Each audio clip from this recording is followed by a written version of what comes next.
Gente, mas assim, eu tô aqui todo dia. Negócio são os caras que estão aí. Então o que eu vou fazer? Vou chamar o Dantas agora para o palco aqui com a gente, legal? Rodrigo Dantas.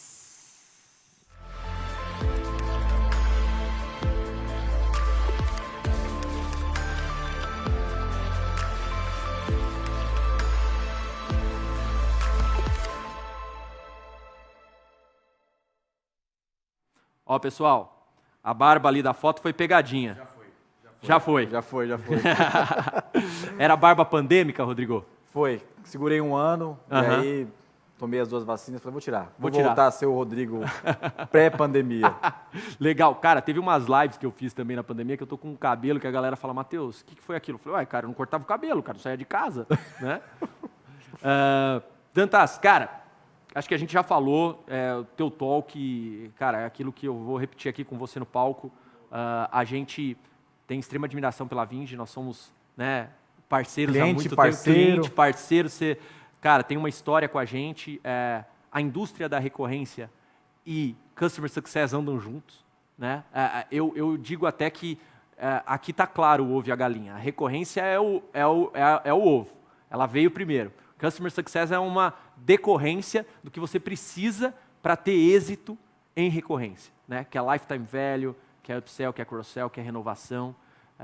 E a gente sabe que qualquer recorrência com baixo churn é um foguete. Né? Matador, né? Matador. Então, cara, ó, eu vou passar obrigado, Matheus. O passador para você, vou deixar o palco contigo e volto depois com as perguntas do pessoal. Legal, obrigado aí, pessoal. Valeu. Pô, que responsa aqui, hein? É o meu segundo CS Day, eu participei aqui do primeiro CS Day, se eu não me engano, 2018, né? Abri o primeiro evento da Sensidata e eu estou muito feliz aqui de voltar num momento tão importante para a Sensidata, né, e para a Zenvia aí, né? Particularmente também passei por uma situação parecida como os fundadores da Sensidata passaram aí, e é bem feliz como o mercado de Customer Success, Customer Experience está se movimentando, é muito importante isso aí, né? Bom, quando eu recebi esse convite aqui, gente, eu pensei em trazer um papo aqui, colocar para fora algumas coisas que a gente aprendeu na história da Vinge, né? Eu e o Matheus estava falando um pouco do Brazilian Way aqui, e o Brazilian Way é como que a gente faz negócio com tanta concorrência, com tanta liquidez no mercado, com tanto concorrente forte, com tanto desafio, né? Com tanta burocracia, e acho que é um pouco desse tema aqui. Foi um papo que eu construí junto com o time da Vinge, e eu vou fazer questão aqui de tirar o kimono e mostrar como que a gente construiu essa empresa, né, que vai completar 9 anos agora. Bom, começar aqui, vou fazer um raio-x da Vinge, né? A gente tem aí 9 anos, estamos agora com 300 pessoas, pós a questão do Local Web muita coisa mudou, então a gente conseguiu algumas marcas aí se unindo a algumas empresas do grupo.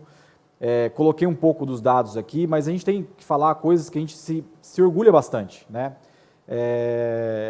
A Vinge é uma empresa que se orgulha muito, muito de diversidade, né? Então, fora os números financeiros que estão aí para vocês olharem, a gente tem estamos tentando construir uma empresa muito diversa, estamos longe ainda de ser o ideal, mas o que a gente conquistou até aqui é algo que a gente se orgulha bastante, né?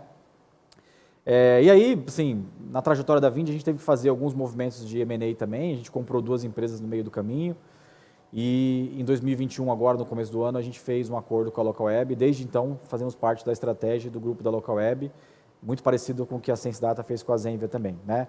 Mas vamos falar um pouco sobre cultura, que acho que é onde tudo começa e tudo termina na Vinge, né? A gente contrata pela cultura, demite pela cultura, toma a decisão de produto pela cultura também. Eu fiz questão de deixar essa foto aí, especialmente para o pessoal ver, porque é uma foto emblemática na história da nossa empresa, mas é uma história que ela ilustra muito a nossa cultura, né, como instituição e como organismo, né? Uma foto de um dia icônico na empresa, assim, sobre vendas. Mas eu trouxe essa foto porque ela fala sobre cultura, e eu queria falar um pouco sobre cultura forte, assim.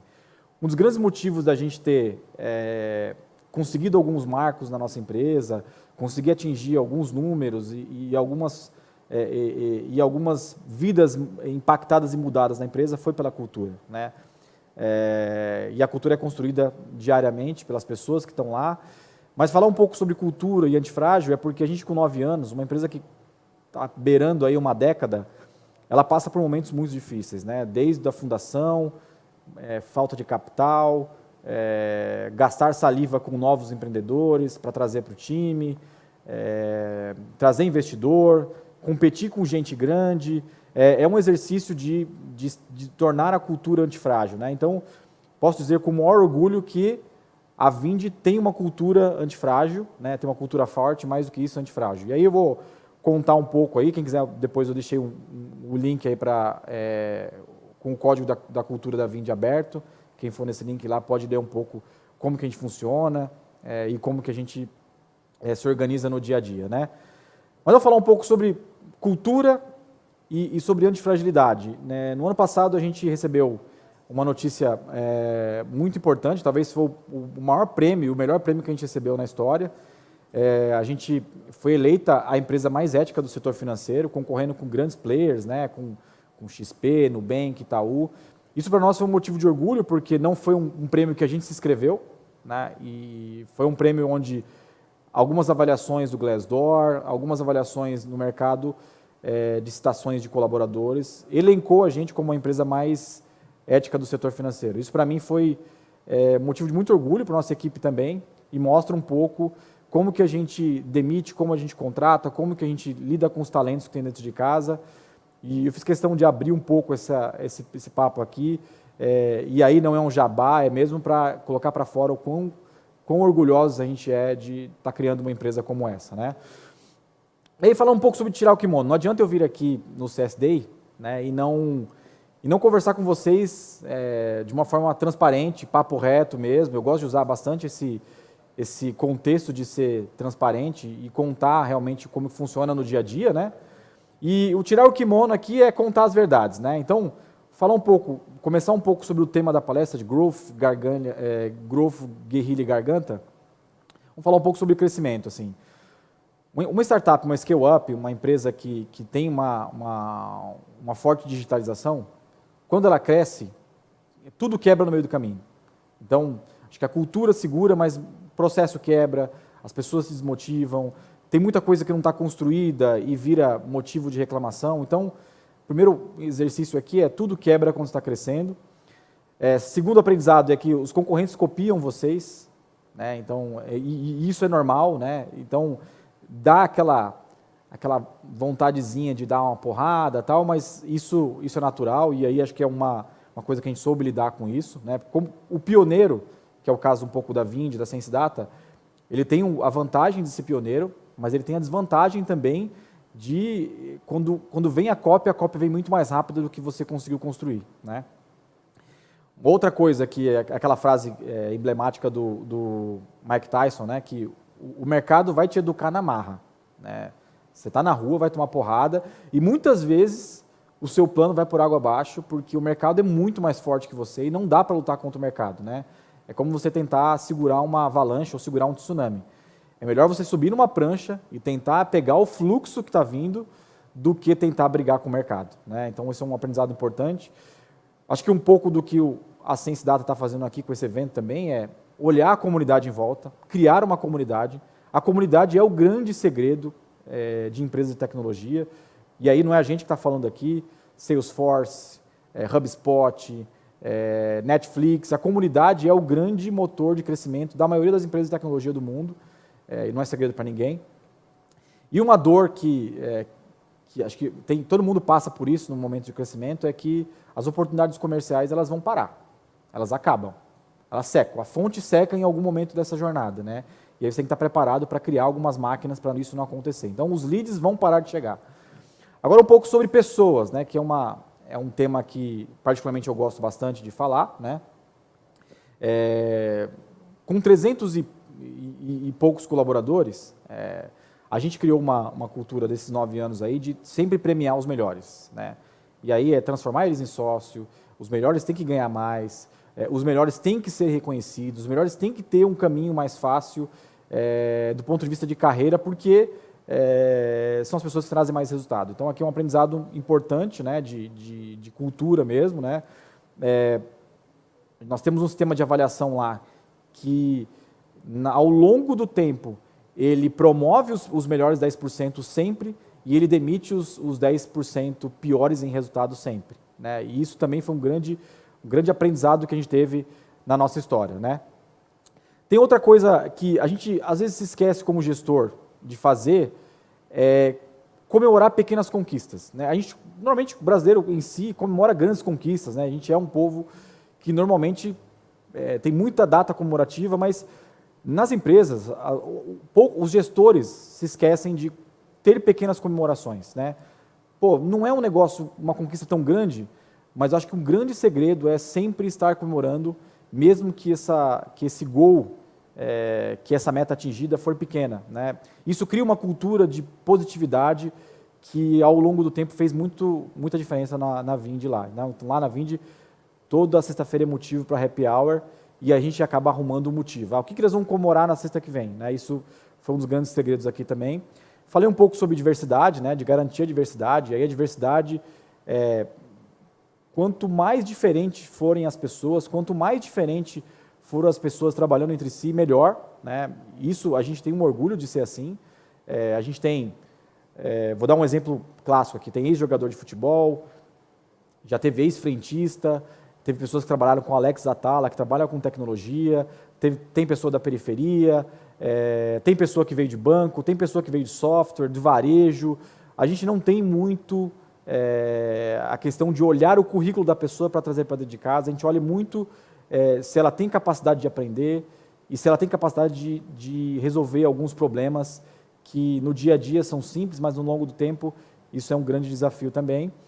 E deixar as pessoas também aptas a percorrer o caminho que está combinado logo de entrada. Então, a gente contratando pela cultura, a gente, muitas vezes a gente errou, obviamente, mas a gente tenta sempre mostrar onde ela pode chegar, né, onde é o caminho e como é que funciona o futuro dela dentro de uma companhia que cresce bastante durante o ano, né.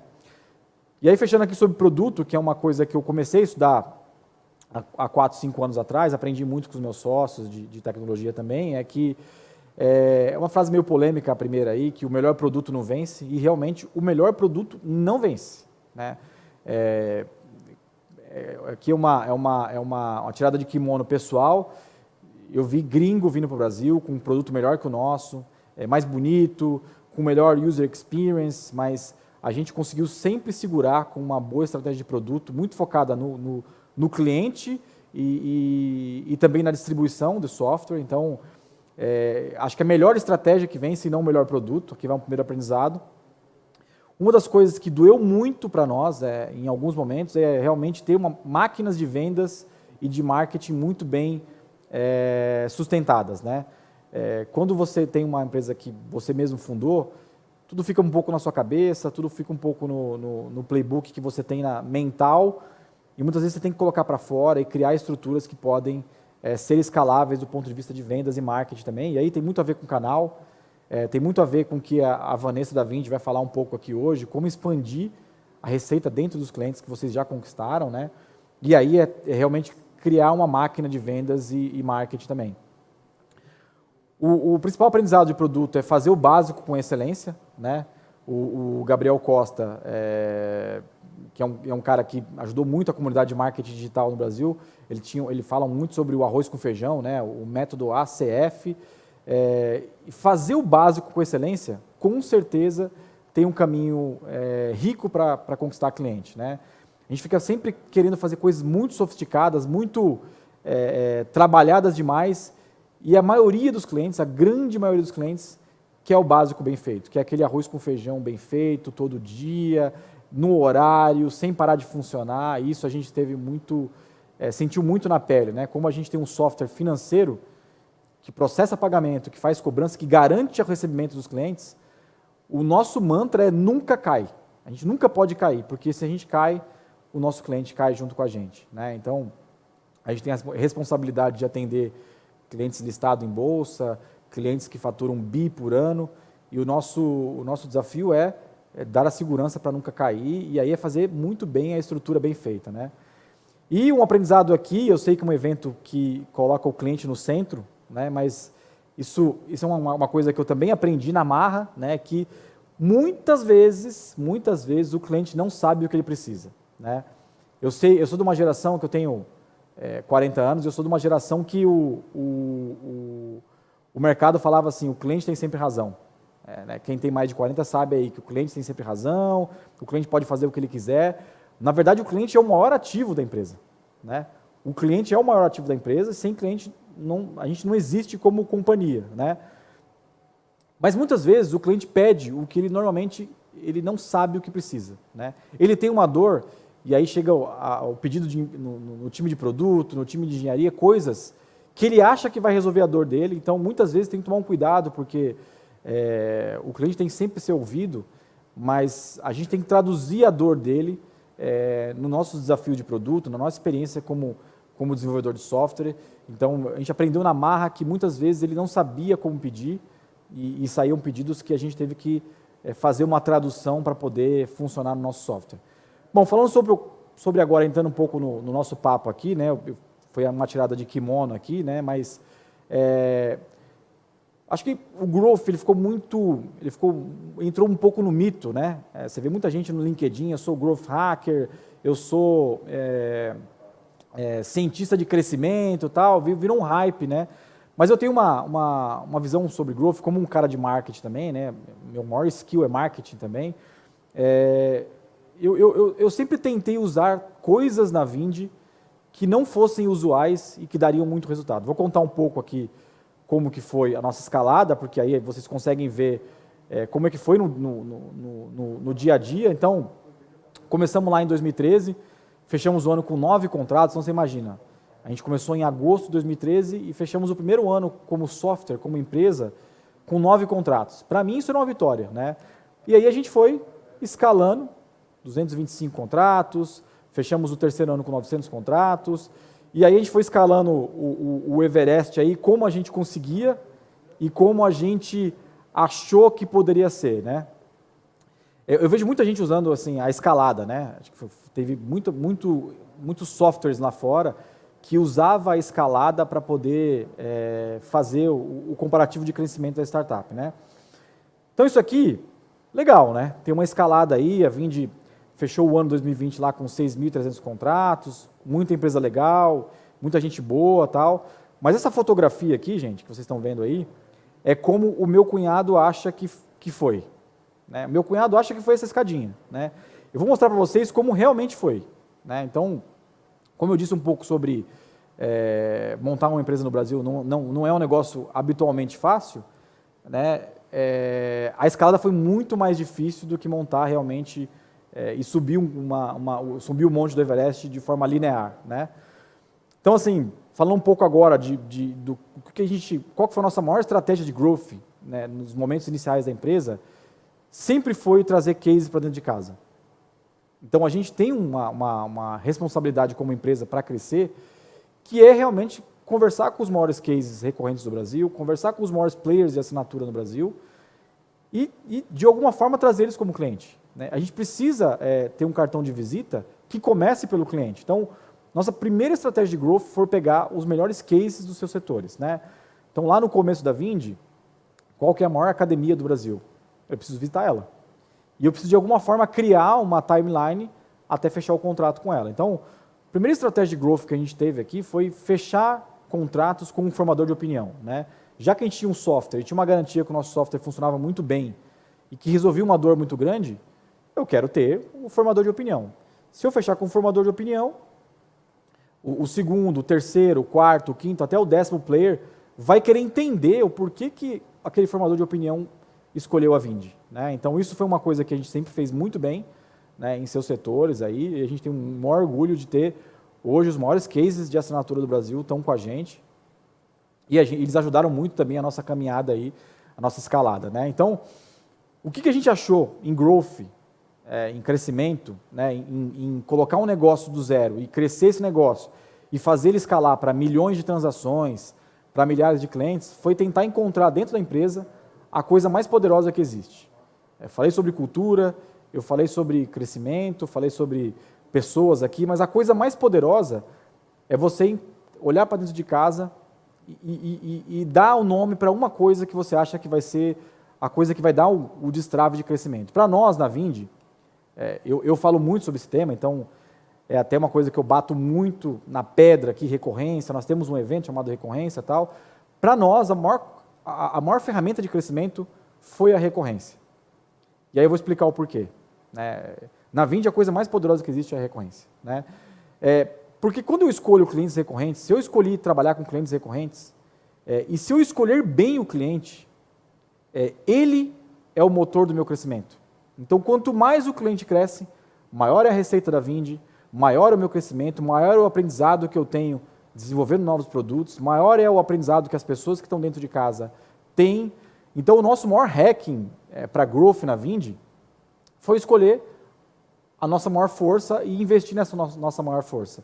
Que, na verdade, na Vindi, quando o cliente cresce, a gente cresce com eles. Ou seja, o cliente crescendo dentro da Vindi, a gente cresce com eles organicamente. Então, parece uma estratégia simples, de escolher um cliente que cresce muito, mas o cliente que cresce muito, ele é exigente, ele precisa de uma visão de CS, de Customer Experience, muito forte nele também, porque ele também está quebrando num crescimento do outro lado. Então, escolha uma coisa mais poderosa, acho que é uma coisa importante. Então, o nosso maior hacking de growth foi atender clientes recorrentes. Quando a gente atende um cliente que, na essência, não é recorrente, ele tem mais dificuldade para crescer. Então, a receita com esse cliente dentro da Vindi, ela varia muito. Quando a gente atende uma Resultados Digitais, quando a gente atende uma TOTOS, quando a gente atende uma CPlug, uma Kinvo, o BTG, a Exame, que são clientes que crescem muito, eu só preciso eu preciso dar muito foco na tecnologia, no atendimento e ficar perto desse cliente, porque o resto ele faz muito bem, que ele já sabe crescer. Então, o nosso maior hacking é atender clientes recorrentes. E aí, aqui vai um pouco de polêmica aí para o pessoal de CS, o pessoal de suporte, atendimento, relacionamento e tal, é que a sua empresa não precisa de um growth hacker para crescer. Assim, eu vejo muito papel, muita coisa no mercado, muita estrelinha que na prática está montando LP, está montando campanha. A empresa não precisa de um growth hacker para crescer. Não sou eu que estou falando sozinho. A gente fez um podcast lá na Vindi, o Dentro no Ring, com o Gabriel Costa e o Thiago Barra. O Gabriel foi da RD, é da Singu. O Thiago foi cientista de dados da Empíricos, da 99, da RAP e tal. Então, são duas pessoas que conhecem muito de crescimento. Quando eu falo que a sua empresa não precisa de um growth hacker para crescer, a mensagem aqui é: a sua empresa precisa de uma cultura hacker, cultura de growth hacking. Não ter um cara e colocar toda a demanda e toda a estratégia na mão dele. Então, a empresa inteira precisa ter essa cultura. Então, quando a gente lança um produto na Vindi, todos os funcionários da Vindi vão no LinkedIn falar sobre esse produto. Quando a gente faz um evento, como aconteceu aqui com o Sense Data, as pessoas vão nas redes sociais com essa cabeça de crescimento. Então, é uma cultura que ela tem que ser irrigada para baixo. Então, aqui vai um pouco desse aprendizado que a gente teve aqui. A gente tentou trazer 2 vezes growth hackers na Vindi e deixar a estratégia de crescimento na mão deles e foi um caos. Então, aqui eu escrevi um artigo que está no portal do Brigato lá, compartilhando com vocês também. E quem quiser ouvir o podcast do Gabriel e do Thiago Barra, que foi bem legal sobre growth hacking, eu bati um papo com eles e foi um papo bem abertura de kimono também. E aí falando um pouco sobre experimentos que a gente fez. No começo da Vindi a gente não tinha muito dinheiro, a Vindi até certo ponto não tinha feito nenhuma rodada e tal. E aí foi uma cabeça usando a criatividade, usando o Brazilian Way, que o Matheus falou aqui, o jeito brasileiro de fazer negócio. Eu tinha uma suspeita que se eu fizesse artigos de ghostwriting dentro da Vindi, isso poderia ser reverberado e ser compartilhado em outros portais. Então, a ideia aqui foi o seguinte: eu montei um blog em inglês, comecei a escrever artigos em inglês sobre fintechs no Brasil, sobre SaaS no Brasil, e aconteceu uma coisa mágica. Como era um blog em inglês, os portais americanos e os portais brasileiros começavam a compartilhar esse artigo, e pior, eu deixei muito singela a Vindi lá embaixo, e eu coloquei o link da Vindi nesses artigos que a gente escreveu. Eu escrevi, sei lá, uns 6 ou 7 artigos nesse modelo, né?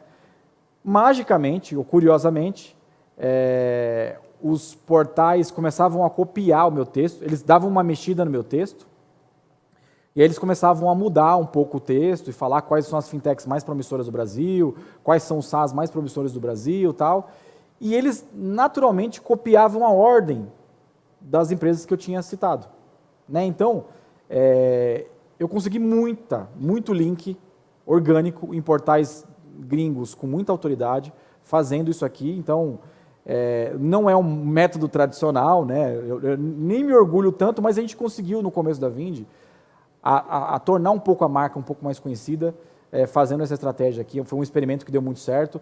Algumas vezes a gente faz isso ainda, mas é uma coisa que deixamos no passado. Outro experimento de growth que virou uma cultura muito forte, especialmente dos times de enterprise e os times que atendem empresas middle, assim, que foi usar a venda como uma ciência, né? Então, a gente usou aqui uma metodologia CSI, né, do mapeamento de cases. Então, quando a gente quer atrair um cliente que é muito importante, uma marca que é muito importante para a Vindi, a gente monta um mapa dessa oportunidade, quem é o CEO, quais são os gostos dele, como é que ele se relaciona na rede social, quem é o CFO, quem é o chefe do sucesso, quem é o diretor de atendimento, e a gente vai montando um mapa, e esse mapa ele vai sendo concluído através de uma análise dos times de vendas lá. Então, quando a gente está na frente do cliente, quando a gente vai fazer a proposta, a gente já tem todos os formadores de opinião, todos os detratores dessa opinião, e isso tem funcionado para a gente. Nós estamos rodando isso já, acho que algo em torno de 5 anos, e a gente tem conseguido bastante resultado com isso aí também. Então, aí uma dica mais para o pessoal de vendas aí é tornar a venda uma jornada e tornar a venda como um processo de ciência mesmo, né? É ser radical mesmo, não pular as etapas. Putz, o cara quer receber uma proposta hoje. Cara, calma. Se ele quer receber uma proposta hoje, vamos tentar entender quem que são os detratores do jogo, tal. Isso funcionou bastante com a gente aqui, né? E aí, vendas como uma ciência, acho que o Iaco da Winning by Design tem bastante conteúdo sobre isso. Bastante não, mas eles têm uns 3 ou 4 conteúdos sobre isso, que são muito legais. Aí está a sugestão para vocês aí. A gente usou bastante, bebeu bastante na fonte do Blueprints, que é um livro grande, grosso, caro, que monta frameworks para times de vendas aí. Acho que eu gosto bastante de falar de vendas em evento de CS, de Customer Experience, porque vender também é o começo do NPS, né? É o começo do lifetime value do cliente na base aí, né? Agora um pouco sobre guerrilha. E aí guerrilha, né? Eu acho que o brasileiro em si, o profissional de marketing, o profissional de growth, o profissional de vendas e o profissional de CS no Brasil usa pouca guerrilha, né? E aí, assim, eu vou mostrar aqui métodos não muito tradicionais, métodos não muito usuais. Não recomendo fazer hoje em dia, mas eu fiz lá e assumi alguns riscos, né? E aí, guerrilha, eu tive a sorte de encontrar no caminho da Vindi bons concorrentes, né? Concorrentes indiretos muito grandes, bancos, adquirentes, né? E concorrentes diretos muito bons, que também tinham a mesma fome que eu, né? Então, o que mais me motivou numa jornada de estar à frente de um SaaS, de um software que cresce bastante, do que um concorrente inteligente e um concorrente com uma boa estratégia, né? Então, falando sobre guerrilha aqui eu faço sempre essa homenagem com meus antigos concorrentes, né? Eu tive o concorrente, o Carlos Moura, que era um concorrente que eu tinha na Superlógica, quando ele estava na Superlógica, que era uma empresa que concorria com a gente há 3 anos atrás, hoje não mais, ainda bem. O Carlos era um grande concorrente que eu tinha, né? E ele me dava muito trabalho, produzindo conteúdo, fazendo evento, desenvolvendo a estratégia de Customer Success lá, desenvolvendo a estratégia de software. Assim, me cansou às vezes, né? Eu tive muito trabalho com ele. E o Maurício do Smart Bill, o Maurício Quigela do Smart Bill, foi outro concorrente que eu tive, que a leitura que eu tinha na época é que ele estava muito mais preparado com a gente, porque ele tinha já montado uma empresa, já tinha vendido uma empresa, já era investidor, né? Então ele tinha uma capacidade financeira maior que a gente, tinha um networking maior que eu quando eu comecei. Mas aí, assim, na época, eu tinha um receio deles, mas eu tive que enfrentar esse receio de uma forma muito inteligente. A primeira forma que eu enfrentei que a gente decidiu foi atacar de frente. É concorrente, eu vou atacar de frente, mas eu vou construir um diálogo com eles ao meio do caminho. Então, eu tive sempre uma boa relação com os meus concorrentes, né? Mas eu sempre atacava de frente. Então, ele sabia quando eu ia atacar, né? Para a gente tentar manter esse diálogo aí. E aí, contando um pouco aqui, tirando um pouco o kimono, essa é uma coisa que eu não recomendo, a gente faz um evento desde 2014, que é o Recorrência. Em 2017, se eu não me engano, 2017, o nosso concorrente quis fazer um evento também. E aí a nossa decisão foi participar do evento dele de uma forma não tradicional. Ele alugou um evento no interior de São Paulo, um galpão, um centro de exposição. A gente colocou um banner na frente do evento deles, né? Então, eu sei que foi bem arrojado na época, quase arrumamos uma briga lá, mas foi uma forma também da gente atacar o concorrente de frente. Se o meu concorrente estava copiando o meu evento e ele ia começar a dar um pouco de trabalho, eu tinha que participar do evento dele de alguma forma, e aí a gente colocou um outdoor, né? Como era no interior, a gente poderia colocar um outdoor dentro, então foi, não sei se eu faria hoje, né? Mas eu fiz naquela época e deu um pouco para mostrar um pouco os dentes para os nossos concorrentes também.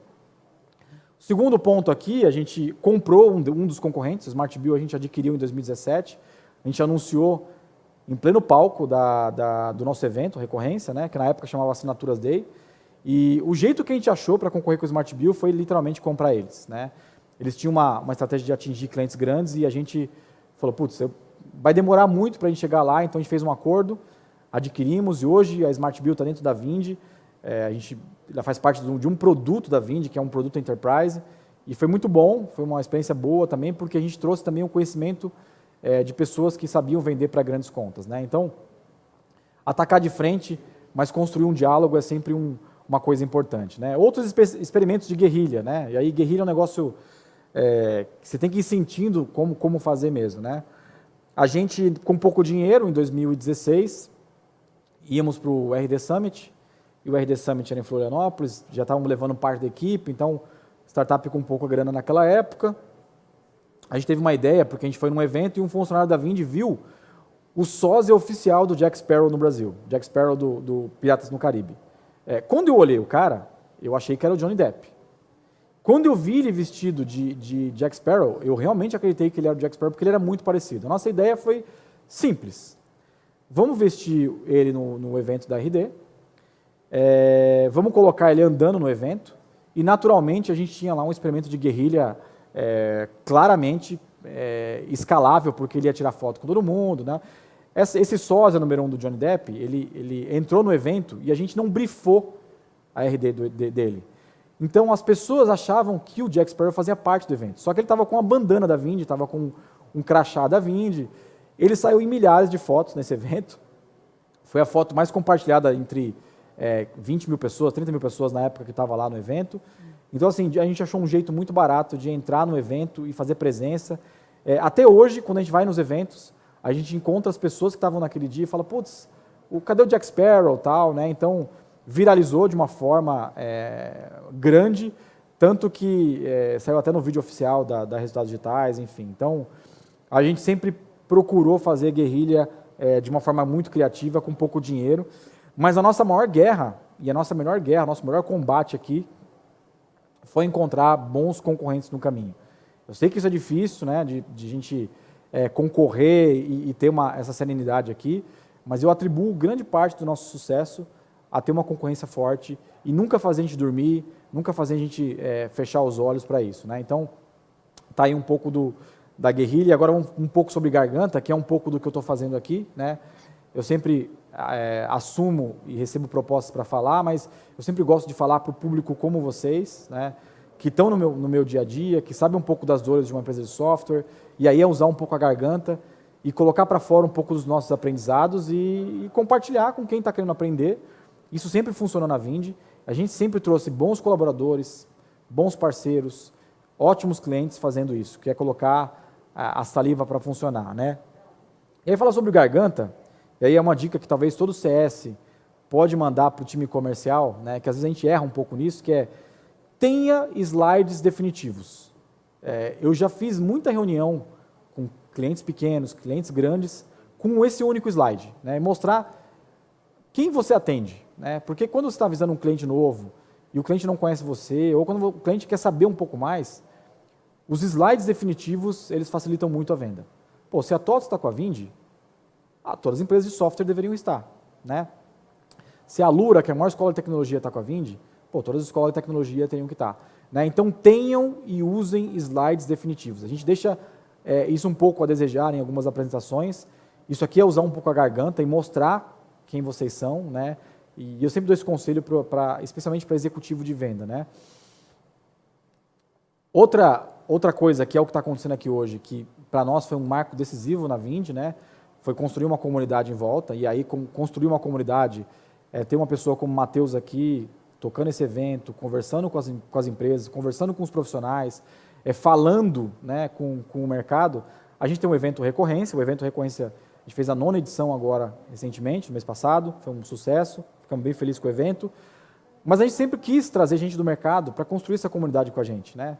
E usar as gargantas e as mentes importantes do mercado para falar no nosso evento. Então, aí, fala um pouco, o Matheus também já teve no nosso evento, a Sensidata patrocinou o último evento presencial que a gente fez, a Sensidata entregou um cheque lá para o ganhador de um prêmio, então isso foi bem legal.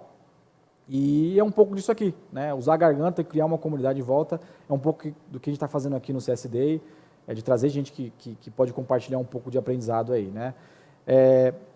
Um dos grandes marcos que a gente teve no começo da Vindi foi o seguinte: a gente tinha uma dificuldade de contar o porquê que as empresas tinham que ser recorrentes, por que elas tinham que transformar o modelo delas de vendas pontuais, modelo on-premise de software para ir para o recorrente, né? Lá no começo, quando os americanos intitularam de Subscription Economy, a gente registrou esse site lá em 2011, como economia da recorrência. Só que a economia da recorrência era muito difícil de você falar no começo, quando você entrava nas reuniões, né? O que é isso? O que é assinatura? O que é acesso? Então, o nosso jeito de explicar e tentar educar um pouco o mercado foi escrever um livro. A gente escreveu um livro em 2014, ajudou muito a gente no discurso, né? E aí eu estou falando de garganta de novo, né? De levar a nossa palavra para milhares e milhares de influenciadores. Então, o livro vendeu quase 10 mil cópias, então até virou um best-seller no mercado, mas ele tinha um instrumento claro de marketing ali, que era usar um pouco do nosso conhecimento para atingir o maior número de pessoas, explicar um pouco o que era esse acesso que estava acontecendo, qual que era o impacto Netflix em todas as empresas de software no mundo, por que a Adobe tinha mudado o modelo para assinatura. Eu confesso que essa parte do livro aqui foi um dos grandes marcos que a gente teve de marketing na Vindi também. E a gente continua fazendo até hoje, né? E aí produzir conteúdo mesmo, ter uma produção produção em massa de conteúdo. A gente lançou outro livro que é só recorrência, esse é um livro gratuito. Quem for ali em docs.vindi.com.br/recorrência pode baixar esse livro lá. A gente conta um pouco sobre a transformação das empresas de software, como que os cases de entretenimento impulsionou toda a indústria de software a aprender a recorrência também. E a produção de conteúdo massiva, né? E produção de conteúdo não tem a ver só com artigo, blog, site, né? Em 2014, a gente teve uma feliz decisão de começar a fazer podcast. Em 2014 ainda era um negócio não tão comum fazer podcast. Hoje tem podcast para Dedéu aí, né? Tem podcast de finanças, qualidade de vida, tecnologia, marketing, enfim. Só que a gente acertou em 2016 no modelo, né, com a Alura aqui, que é a nossa empresa parceira desse podcast, que foi fazer um podcast sobre negócios, tecnologia e tal. É um podcast que também ajudou a gente a levar um pouco da nossa principal matéria, aí, que é recorrência, para uma quantidade maior de pessoas. Então é um podcast que é ouvido por mais de 60 mil pessoas aí. Quem conhece aí, likeaboss.com.br, pode ir lá. Nós estamos na 9ª temporada aí, entrevistamos mais de 60 CEOs e fundadores de startups. Isso aqui também tem a ver com garganta, que é levar conteúdo para o mercado, né, de uma forma inteligente, né? Então, acho que o aprendizado final que eu queria trazer aqui, acho que é um papo bem direto mesmo, né? A gente construiu a Vindi numa saga bem dura de sangue, suor, lágrima, mas a gente sempre teve muita coisa boa para comemorar. Eu acho que esse é o grande sucesso, né? Sempre tentar criar coisas com mais pontos positivos do que negativos, porque os negativos eles vão vir e vão acontecer. Mas as minhas 4 dicas finais aqui construir uma cultura forte, vocês precisam construir uma cultura forte na empresa. Normalmente a cultura é mantida pelo fundador, né? O fundador ele acaba sendo o guardião da cultura, mas a cultura, na verdade, ela é construída nos corredores, construída nas cerimônias, nas reuniões. Então, construa uma cultura forte, escreva na parede a cultura, o que você quer, o que você não quer. Isso é muito importante, as pessoas saberem, inclusive as pessoas que estão contratando, né, como vocês funcionam e como vocês gostam de funcionar. Encontre as guerras certas aí, né? Tem guerra que você não vai conseguir ganhar. Não adianta jogar contra o mercado, você tem que jogar sempre a favor do mercado. E a favor do mercado, muitas vezes, é deixar um concorrente um pouco de lado e olhar muito para o produto, focar muito no nosso cliente, né? Mas às vezes a gente tem dificuldade de encontrar as guerras certas. Agradecer a existência de bons concorrentes, eu falei aqui um pouco deles, abertamente, né? Sobre bons concorrentes vão impulsionar você para melhorar produto, melhorar atendimento, melhorar vendas e sem concorrente o negócio fica sem graça, né? E encontrar a coisa mais poderosa, né? Que foi um slide que eu trouxe aqui, no nosso caso foi a recorrência, é a recorrência, e aí acho que por que ela é a coisa mais poderosa, né? Eu tentei explicar aqui porque quando eu trago um cliente recorrente para dentro de casa, normalmente ele é o meu motor de crescimento, né? Então encontrem a coisa mais poderosa na área de vocês, na empresa de vocês, e batalhe muito por essa coisa aí. Fechou? Então aí estão minhas redes aí, queria dar um obrigado aqui e falar que esse papo aqui foi construído em conjunto com a Vind lá, que a gente tem o maior orgulho de estar construindo nesses 9 anos aí. Dantas, primeiro, parabéns. Teve muita interação ali. Senta aí, vamos bater um papo aqui. Vou trazer algumas perguntas aqui que a galera fez para você aqui. Você falou no início muito sobre competição, né? Na verdade, você até colocou que bons competidores são importantes, citou os gringos vindo, às vezes, com produtos até melhores, etc. E o Igor fez uma pergunta de qual a melhor estratégia ou dica para você continuar inovando em um mercado cada vez mais competitivo, né? Ou seja, como é que você falou que a cultura está um pouco ligada nesse aspecto, mas como é que você viu isso na Vind? Como é que você, por exemplo, agora no teu mercado chegou o Pix, né? Eu vi que há pouco tempo vocês colocaram ali recorrência com Pix, né? Eu acho que entra um pouco nessa linha, né? Ou seja, porque no teu mercado, que é uma fintech, né, você também tem a regulação que tem que ser levada em conta, ou novos produtos, vamos dizer assim, que são colocados no mercado, como o caso do Pix. Como é que vocês trabalharam isso lá? Legal, o Igor, né? O Igor fez uma pergunta boa, assim, né? Porque as pessoas às vezes pensam em inovação e pensam em coisas ultra tecnológicas. Nossa, precisa fazer um negócio sofisticado demais. E na verdade, inovação é resolver a dor do cliente de uma forma diferente, né? Você deu um exemplo do Pix aí. O Pix, não existe recorrência no Pix ainda, do Banco Central. A gente estava no fórum do Banco Central, então lá não existe um produto do Banco Central que faça recorrência no Pix. Então a gente tem que trazer para dentro de casa, já que a gente atende clientes recorrentes, como é que a gente faz isso automatizado? Então a gente fez uma recorrência no Pix, né? Com muitos olhos do Banco Central, obviamente. Então isso é um pouco de sempre estar na vanguarda, né? E como eu disse para você, a vanguarda também às vezes é dolorosa, porque você gasta muito na vanguarda, você é pioneiro, então você toma muita cabeçada e o seu concorrente que está chegando depois, ele já viu as cabeçadas que você tomou, então ele gasta muito menos, né? Então, acho que o principal ponto aí cara, você está ouvindo o cliente, se você ouve o cliente, sabe das dores dele e está endereçando as dores dele, cara, fatalmente você vai caminhar um pouco na vanguarda aí do ponto de vista de inovação. Você falou agora no final, essa é uma pergunta mais minha, você falou sobre conteúdo não é apenas artigo em blog, né? E vocês fizeram alguns materiais lindos, inclusive a gente se inspirou um pouco. Na Ciência Dados foi um pouco mais por acidente. A gente criou um e-book e percebeu que as pessoas postavam foto para a gente com o e-book impresso. Não, eu estou aqui estudando, tal, né? A gente falou, pô, vamos encadernar, fazer um negócio e vamos levar para algum evento, né? A hora que a gente viu, a gente já tinha produzido mais de 5.000 cópias daquele material, porque todo evento que a gente ia, o grande atrativo, né, para o stand da Ciência Data, por exemplo, em eventos presenciais, era, pô, posso pegar um livro e tal, né? Como é que isso, para vocês, também foi por acaso, foi um teste ou já era alguma coisa que vocês falavam, não, cara, vai funcionar, vamos mesclar o digital com o físico e ter esse elemento? Como é que foi esse Boa processo? pergunta. A gente, na verdade, nasceu como uma empresa focada no inbound mesmo. Bebemos na fonte do Eric da RD, do Diego da Rock, né? Quando eu comecei, cara, não sabia nada de inbound. Então, antes de lançar um primeiro site, a gente começou a produzir conteúdo. No economiadarecorrência.com, no recorrência.com.br. Então, a gente começou a produzir muito conteúdo, até para aprender como que a gente ia se comunicar, né?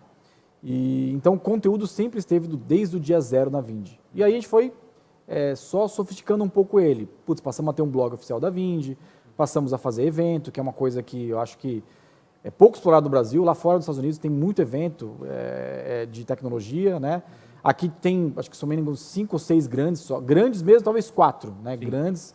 Lá tem um monte, então a gente está faltando um pouco disso também. Então isso aqui também é produzir conteúdo, né? Mas eu acho que foi muito no teste, assim, putz, uma coisa deu certo, não deu. Já fizemos muito conteúdo que não deu em nada, nada.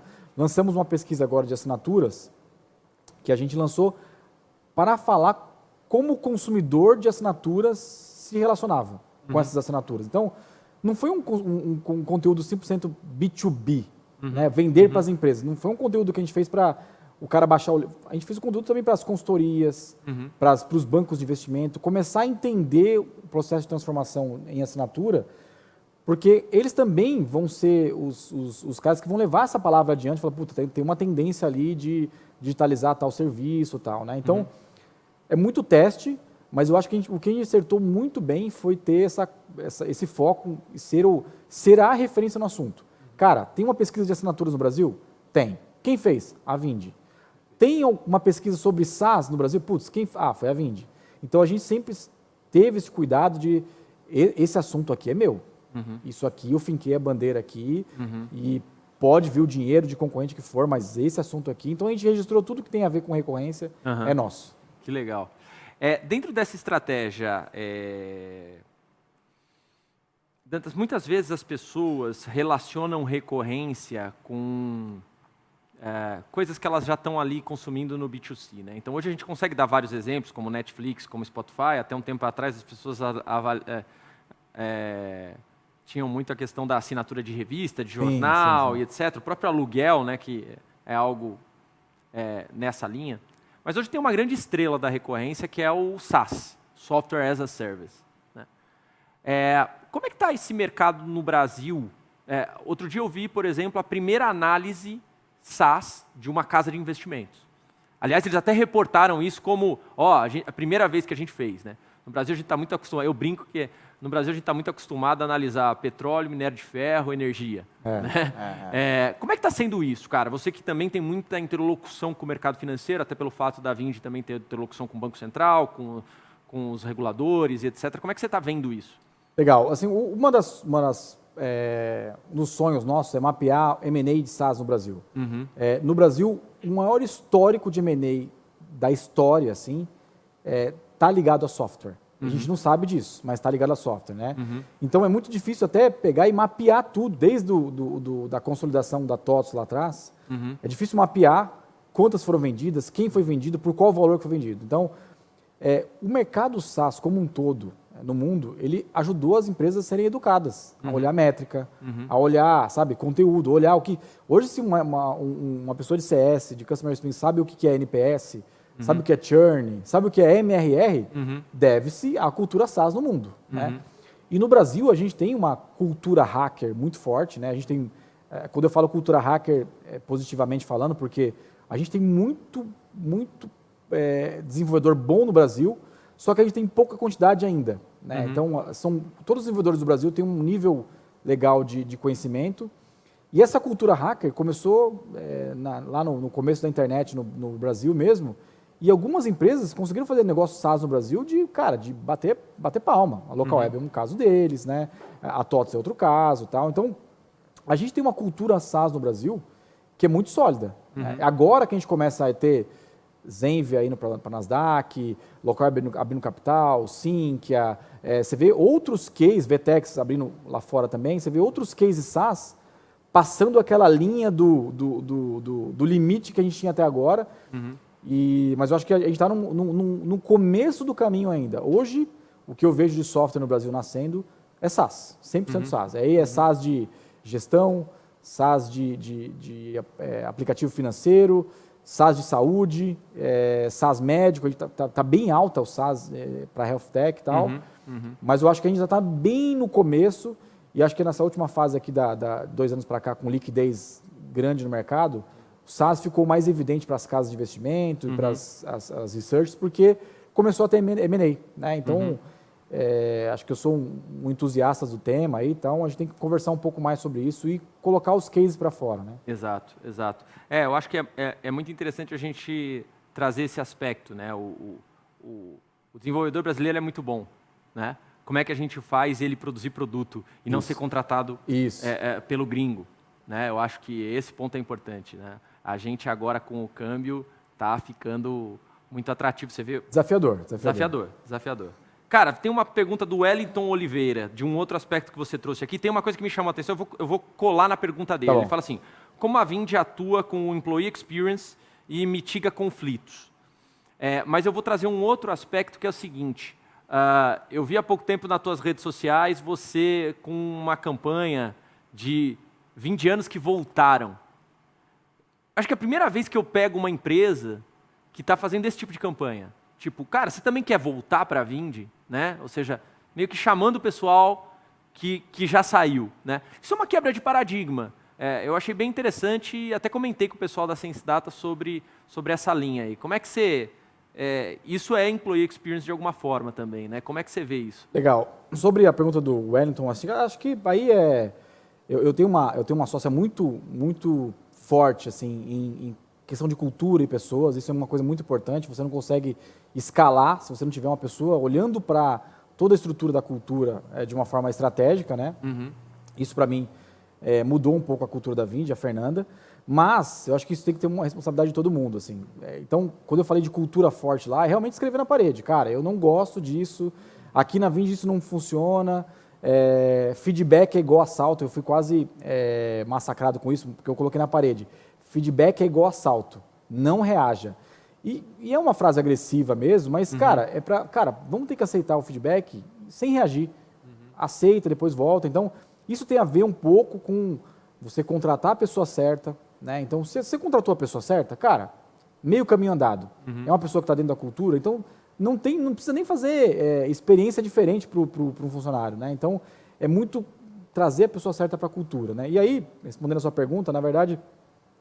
A gente sempre teve uma cultura de trazer pessoas que já saíram da Vindy de volta, né? E a única coisa que a gente não faz é se a pessoa saiu para o concorrente, que são poucos os casos, mas se a pessoa saiu para o concorrente, eu não trago nunca mais. Né? Aí ela tem um pênalti com a gente que vai ser difícil voltar. Tá.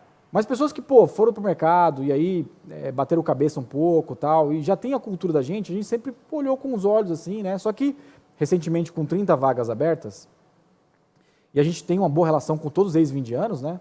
A gente começou a falar, puta, cara, que se a gente trouxer para preencher essas 30 vagas, é muito trabalho de educação, de employer experience, né? Onboarding e tal com eles. Se a gente trouxer ex-vindianos, os caras estão prontos, tem gente no mercado, tem gente tal, então a gente trouxe 1, 2, 3, nós estamos chegando no 8º vindiano para preencher essas vagas, né? Então, uma pessoa que já conhece a cultura, já é amigo de maioria das pessoas, já sai jogando. Nós estamos tentando só não trazer nas mesmas posições. Tá. Então a gente está tomando um cuidado de ele não vai encaixar mais na vaga que ele saiu, entendeu? Mas tem dado muito certo, então essa campanha continua aí no Instagram. Que legal, que legal. Dantas, cara, show de bola. Tem muitas outras perguntas, mas a gente selecionou algumas aqui.